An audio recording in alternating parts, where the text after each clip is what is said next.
All right, hey guys, welcome to the Bootcamp Blueprint episode 5, why email marketing trumps social media every single time.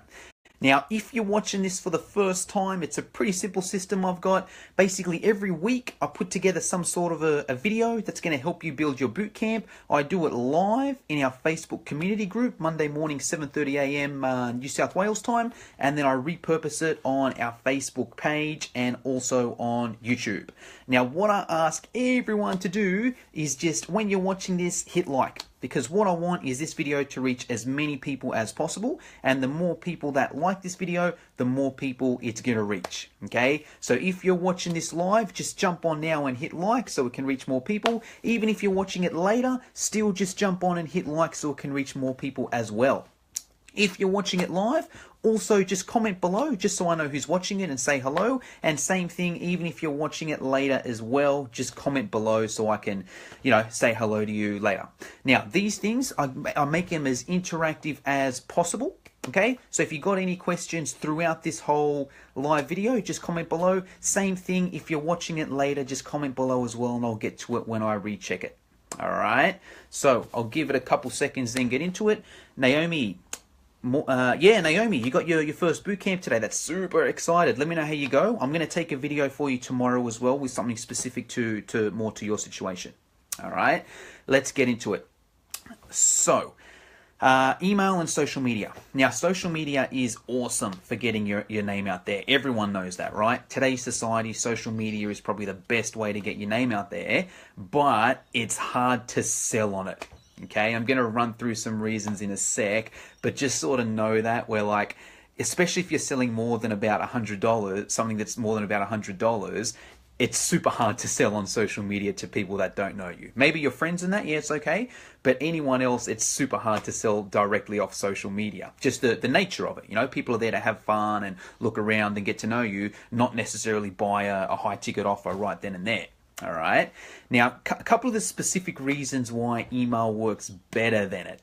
The thing with social media is it just moves so quick, right? Like, I got my computer right there now. I saw a post that I was interested in, but then I accidentally hit refresh and that post is gone and I have no way of finding it again. Okay. Whereas with email, if someone sends you an email, it's there until you delete it. Okay, so just comment below and let me know if that makes sense. Where you post something on social media, if you just scroll up and down or turn your phone off or get distracted and look away, and then you come back, that post could be gone. Whereas email is there for life. All right. The second point is competition. Especially in the fitness industry, there's so much competition on social media that you can get outbid. Right? All it takes is somebody else to have a higher budget than you. They put more money on it, and then more people are going to see their stuff than your stuff. Okay? Whereas with email, it's 100% even. If I send you an email, or if Donald Trump sends you an email, it doesn't matter, right? They're both just going to go straight to your inbox or straight to your spam. It doesn't matter who's got a bigger budget. Whereas on social media, if I'm putting ads on for $10 a day and someone else is putting ads on for $100 a day and they're bidding for $10 or whatever, they can out-budget me on social media, so all their stuff is seen and not mine. But whereas with email, there's no budget. If you have someone's email address, it doesn't matter if you're the richest person in the world or the poorest person in the world, you send them an email, it goes to their inbox. All right, comment below and let me know if that makes sense. If point number 2, whereas you can't get outbid on email, you can on social media. All right, now the third one, and probably, KJ, how are you? The third one, and probably the most important, is that you don't own your social media list, but you own your email list. So what I mean by that, let's say, for example, I put out a Facebook ad and 20 people follow me on my Facebook page because of that. That's good, okay? 20 new followers, okay, that's cool. But if I want them to keep seeing my stuff, I got to keep boosting it. Just because they follow me on Facebook and I post something on Facebook doesn't mean they're going to see it. I still need to boost it to ensure that they see it. All right, so that's the thing with social media. You got to sort of keep paying and then keep paying and keep paying. So even if someone follows you, that's cool. It means they're a warmer lead. But if you want them to see your stuff, you got to pay again to see it. Whereas with email, let's say I do that same thing and I put out a Facebook ad and I get 20 emails from it. Now I can email those people for life or until they unsubscribe without having to pay extra. Okay, comment below and let me know if that makes sense. Whereas when you have the email, you now own that email until they unsubscribe. Whereas just because they follow you on Facebook doesn't mean that you're going to have that forever. All right. And also on Facebook, Facebook can always change their systems. They can always say, all right, hey, now you're going to have to pay more for this ad. Or, hey, now you can't show your ad to this people. Or, hey, we're going to change this. Whereas email is just a lot more specific. Okay. So there are 3 points there. Just comment below and let me know if that makes sense there. Now, so my basic system is I use social media to get the leads. All right, social media is an awesome place to get leads. There's so many different ways you can get them. If you're not sure how to get them, just go scroll through some of our previous videos. So I'm just looking at Naomi here. So true, I'm starting email contacts today. Oh, 100%. And I'll give you into some more detail in a sec. Okay.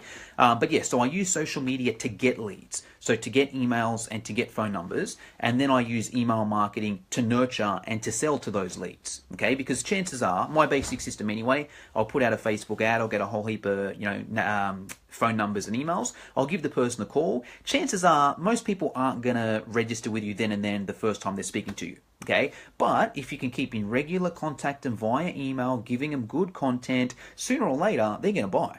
Okay, and the other thing with, like, say if we're comparing phone sales with email marketing, phone sales are better because you can actually talk to the person and they've got more of a chance of registering, but they're not as leveraged. Like, let's say, for example, I've got 100 leads in front of me. Yeah, I can call all 100 of those leads, but that's going to take me all day. Okay, if I just want to send a bulk email, it's going to take me a second. All right. And that doesn't matter whether I have 100 emails, whether I have 1,000 emails, whether I have 10,000 emails. Still, it's going to take me 1 second to send that one email. Whereas if you're on the phone, the more leads you have, the more time you have to get on the phone. Okay. So that's sort of the basis of email marketing there and why it's so important. Now, what's even more important is that you need to know how to send your emails, because otherwise they just come off as spammy or people just aren't going to buy from you. Okay, so I've done a lot of work in email marketing. I've learned from the best in the game, Ryan Dice, Ryan Lee. So I want to just, from what I've learned from them, give you a bit of summary of how to structure your email marketing. And if you're on my email list, you'll see that this is exactly how I structure my emails as well. So you can use that as a base for yours. Okay, there's 4 major parts to email marketing. The first part is the headline. All right, you want your headline to be as clickbaity as possible, because if you have a boring headline, no one's going to open. And the open rate is the key. It's all well and good to have, 100 people on your email list, but if only 10% of them are opening, you've only really got 10 people on your email list. So it's important to get that headline as attractive as possible so that people open it. You want that headline to get people's attention and still be relevant to what's in your email. Now, if you're not sure the best way to do it, what I recommend doing is just jump on Google and type in like headline generator, because I use this free website where it generates like a fancy headline for you. You pick your topic and then it makes it look fancy. It gives you like 100 different options for you that you can use. So say, for example, if your topic is bootcamp, you would type bootcamp in there and it would give you headlines like, the 4 reasons to bootcamp, or the 4 reasons why you shouldn't bootcamp, or why Barack Obama bootcamps, or, it just gives it different variations to make your email funnier or more interesting so that people open it. Okay, that's point 1. The second part of your email is your first paragraph. Now, your first paragraph should be something personal about you. All right, not necessarily your business, not necessarily anything to do with health and fitness, about you. Now, that's key because, especially as entrepreneurs or sole traders, that's what differentiates us from the bigger franchises and whatnot. So say, for example, you don't want your email to look like it's coming from Fitness First. You want it to look like it's coming from Jono. Okay? And that's the advantage you've got. If you're a big chain or a big franchise or one of those sort of things there, you don't quite have the same personality as a sole trader could. So when I'm sending out an email, it's, hey guys, what's happening? Hope you had a good weekend. My weekend was awesome. I'm still recovering. Last week I went to Tony Robbins and we walked on fire and it was so much fun. I recommend everyone do it. Okay? Or if it's, maybe it's your situation, just reading here, Tess. Okay, no, sorry. All right. Yeah, so, it's something about you, what you did that week, what you did that weekend, something personal so that people can relate to you and get to know you as a person, so you're not just spitting out, sales. You don't want to just send someone an email that's, hey, here's the 5 best ways to burn fat. Train with me tomorrow. Sign up to my boot camp. You want it to be more personal so that people get to know you as a person. And that's always your first paragraph. Okay? Your second paragraph is then your tip or your content. So it's all well and good to have a bit of a paragraph about you, and that's cool because people get to know you, but they're not going to keep reading your emails just to know your story. They also want to get something out of it. So, if you're running a boot camp, it's going to be something health and fitness related. It's going to be some tips to lose weight, or some home workout, or some exercises for your bum, or some motivation, or some nutrition tips, or, some ab exercises, or some, outdoor workouts or benefits to exercising. Something that person's going to read and take something away from it. Like, okay, that's cool. I'm going to be able to implement that today. Okay, so not so much just information, something that they can implement. Now, what's important there is you do want that to sort of go from your first point. So say when you're talking about yourself in that first paragraph, you want it to link a little bit to that second point there. So say, for example, if you're talking about the benefits of healthy living or whatever, but your first paragraph was you getting drunk on the weekend at a wedding, it's just incongruent. Okay, so you want it to be something slightly related there. Okay, and then the fourth point is the sale. All right, so you once you've given that content there, you give them somewhere to go. Okay, so say you're giving that content and it's whatever, it's the 4 reasons why you should exercise in your group and why it's better than training on your own. Then, hey, by the way, my boot camp starts next week. My 12-week challenge starts next week. My, my bring a friend week starts next week. Whatever it is, you give the sale a call to action. And that's key for a couple reasons. If you don't have the sale down the bottom there, then no one's going to buy from you. Okay, and also with that sale there, what's important is that you want to give people the option to go further. Like if they like your stuff, you want to give them some sort of option to train with you. Okay, now same sort of thing with that sale. You want it to be related to your content. So say for example, the tip you gave was the benefits to exercising in groups outdoors. You then don't want your sale to be an online program. Okay, you got it to be congruent. Whatever your topic is, you get people keen and interested in that topic, and then your sale is related to that topic. Okay, so depending on what you're selling, whether it's one-on-one PT, whether it's boot camp, whether it's an online program, your content above is going to be slightly different. Okay, now comment below and let me know if everyone's with me. I've got a few sort of specific questions that I want to answer that I got earlier, but if you've got any questions with anything to do with email marketing, comment below now while I just read some of the questions I got overnight. All right, so one of the questions I got was in regards to the sale, and they're like, hey Jono, do I have to put a sale on the end? They say, Jono, do I have to put a sale on the end? Like, what if I just want to give people content? I feel bad. I feel like a salesman if I'm trying to sell to them on every email. And I just don't really agree with that. I sort of think like you're giving them the content and then you're just giving them a reason or an option to do something with that content. And that option should be a good thing, all right? You don't want to give them, you want to sort of say, hey, if you like this stuff, here's the next step to go on. It's like the best program out there if you like that stuff. Okay. The next question I got was unsubscribing. Hey Jono, I'm worried if I email too much, people will unsubscribe. And in my opinion, that's a good thing. Like you don't want people on your list that don't like your stuff. Okay. Marcus, how are you? So yeah, you don't want people on your email list that don't like your stuff. And how often you email is sort of up to you. Me, myself, I email 4 times a day.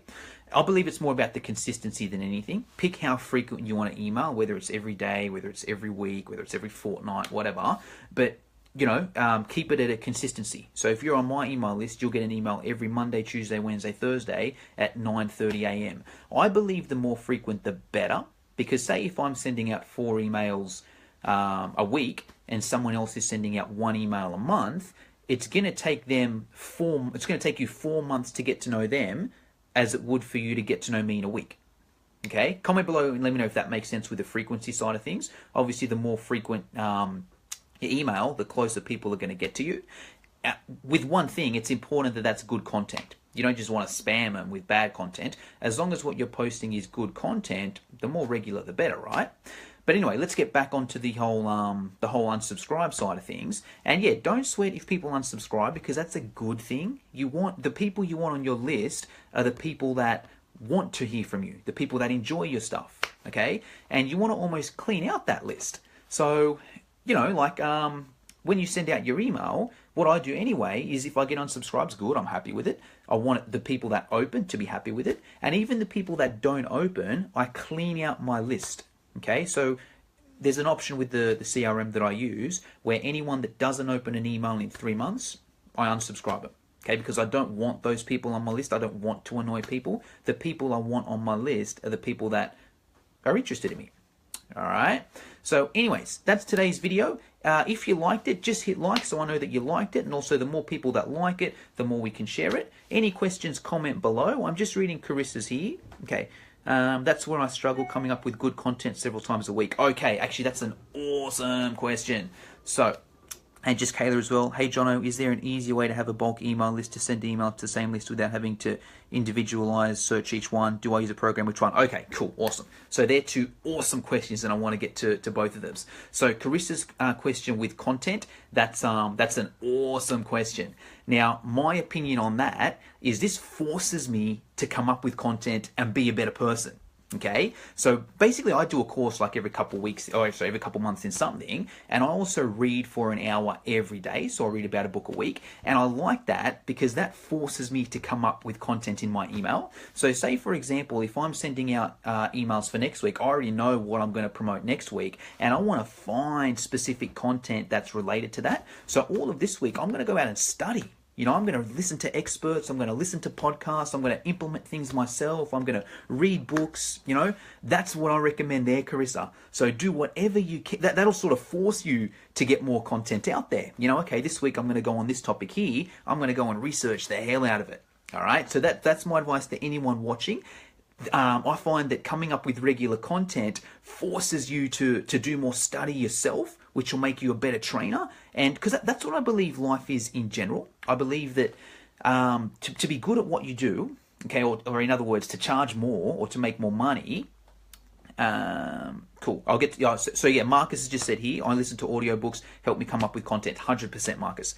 So yeah, my whole idea on, I guess, making more money or being more successful is you can do that by charging more, or you can do that by having more clients. But to do both of those things, you need to add more value. Right? The more value you can add to someone, the more you're able to charge. And the more value you can add to a whole different range of different people, the more people that can come and train with you. Okay? So the more value that you can, whatever you can do to add value to yourself, do more courses, read more books, practice more stuff, the better you're going to be as a person, the more people you can help, the more you can charge. And in a roundabout way, the more content you can come up with your email marketing. All right. Now, someone asked the question about the bulk. Yeah, 100%. Don't go via sending people emails individually, because you're only going to be able to do that with, I don't know, maybe 10, maybe 20 emails. I believe any more than that, it's probably illegal. It's probably spam. Okay. So I use, just reading Chris here. Gee, I'd love to see your day routine. You fit so much in. Okay, cool. Awesome. Yeah, cool. So just a couple on those sort of things there. So yeah, what I do is I wake up at 5 a.m. every morning and I just read for 45 minutes, and I do the same thing every night as well. Okay, so that's key for me, is getting up earlier. It's no different to exercise. People that say, oh, we don't have time to exercise. Okay, hey, stay up earlier, or, go to bed later. Same sort of thing with me in my reading. I just make sure that, I wake up earlier than what I need to every morning and read, and I go to bed later than what I need to and I read. And I also listen to a podcast whenever I'm in the car. So whenever I'm driving anywhere, it's a podcast there. So those sort of things help me there. And just, yeah, weekends I do a lot of courses. That's what I do. So anyways, back to the sort of the software. So yeah, there's heaps of software out there. They've all got their different advantages, different disadvantages. I use ActiveCampaign. Okay, now I'll put a link below. Actually, use the link I give you, because I'm actually an affiliate. So if you join up via that, I get a few dollars or whatever. So yeah, I use ActiveCampaign. It's really good and it's super cheap. I think it's like $9 a month or something. And it's good for a few things. Not only does it give you, like, can you send out those bulk emails and can you make them look really nice, and it gives people the option to unsubscribe, and you can track who opens. It gives you all that basic stuff there. But it's even just good as like a database to keep your content, because you can just see where everyone, you can see everyone's email, see everyone's phone numbers. You can order them into different lists. Here are my clients, here are my ex-clients. It just makes it super convenient. Okay, so I'll put a link to ActiveCampaign below. That's what I recommend, but there's heaps of other ones, out there if you want to try different ones. yeah, that's today's video. So if you liked it, just hit like. Any questions, just keep commenting. I'll go back to them later. And have a good day.